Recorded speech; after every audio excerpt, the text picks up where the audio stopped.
నమస్తే welcome to Jabardasth TV Khammam TV. నూతన వధూవరులుగా ముస్తాబైన పార్వతీ సమేత శ్రీ శంభులింగేశ్వర స్వామి ఎదుర్కోలు ఉత్సవం రసవత్తరంగా రమణీయంగా సాగింది. ఖమ్మం జిల్లా ముదిగొండ మండలం అమ్మపేట గ్రామంలో పార్వతీ సమేత శంభులింగేశ్వర స్వామి కళ్యాణం కన్నుల పండుగల నిర్వహించారు. దేవాలయం ప్రధాన అర్చకులు మునుగలేటి వంశీశర్మ ఆధ్వర్యంలో అర్చకులు రమేష్ శర్మ, సురేష్ శర్మ, దిలీప్ కళ్యాణానికి ముందు ఘట్టాలను వైభవోపేతంగా నిర్వహించారు. ప్రభ ప్రదర్శన, కోలాట బృందం నృత్యాలు, ఆటపాటలు రంజింపచేశాయి.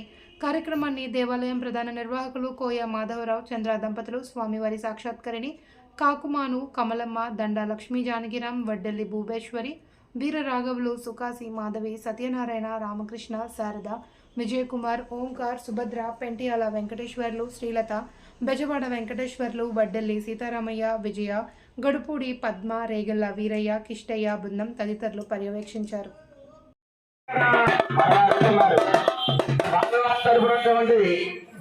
అయ్యా మమ్మల్ని అడుగుతున్నారు కానీ మీకు ఉన్నటువంటి విషయాలు చెప్పట్లేదు. మీ అమ్మాయి ఏం చదువుకున్నది, వంట వచ్చని చక్కదిద్దగలదా ఏంటి అని చెప్పి అడుగుతున్నారు స్వామివారి తరపునటువంటి బంధువులందరూ కూడా. దానికి వారి యొక్క కుటుంబీకులు అడుగుతూ ఉన్నారు, మరి స్వామేశ్వరుని మేము ఏ విధంగా వారిని గౌరవించాలి, మరి వారి యొక్క కైలాసమంతా కూడా కైలాస కొండలం విధంగా దగదగా మెరుస్తుందో కైలాస పర్వతాలు చాలా ఉన్నవి.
శ్రీ పార్వతీ సమేత శంభులింగేశ్వర స్వామి వారి యొక్క దేవస్థానము ఖమ్మం జిల్లా ముదిగొండ మండలం అమ్మపేట గ్రామంలో అనాదిగా పురాతన దేవాలయంగా విరాజిల్లుతున్నటువంటి శ్రీ శంభులింగేశ్వర స్వామి వారు ఈ రోజున నిన్నటి రోజు మహాశివరాత్రి పర్వదినాన్ని పురస్కరించుకొని అత్యంత వైభవోపేతంగా తెల్లవారుజాము నుండి భక్తులందరూ కూడా అభిషేక కార్యక్రమాలన్నీ కూడా వైభవంగా నిర్వహించుకున్నారు.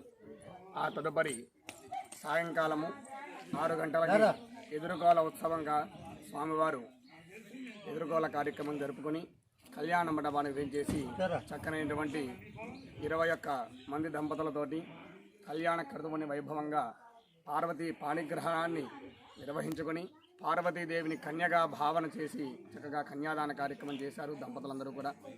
ఆ యొక్క మహోత్కృష్టమైనటువంటి కార్యక్రమం రాత్రి సంపూర్ణంగా జరిగినది.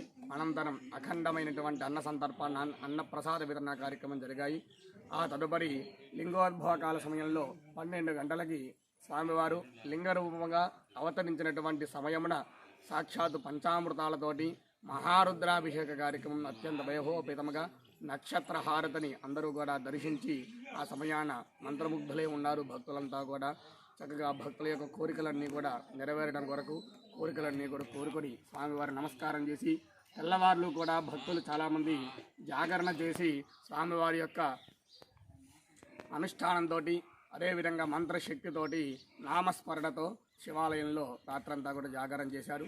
ఈ ఉదయం చక్కగా స్వామివారు గ్రామోత్సవము నగరోత్సవ కార్యక్రమంలో ఊరేగింపు కార్యక్రమంలో భక్తులందరూ కూడా వారి యొక్క ఇంటి ముందుకు రాగానే చక్కగా స్వామివారిని గౌరవించి ఆహ్వానించి చక్కగా కొబ్బరికాయలు కొట్టి హారతో సమర్పించుకొని కట్నకాలకు సమర్పించుకుంటూ వారి యొక్క కోరికలను నెరవేర్చే విధంగా నిర్వహిస్తూ ఉన్నారు. ఇటువంటి మహోత్కృష్టమైనటువంటి కార్యక్రమము చక్కగా భక్తులు అధిక సంఖ్యలో పాల్గొని ఇంత దేవాలయం దినదిన ప్రవర్ధమానంగా అభివృద్ధి చెంది చక్కనైనటువంటి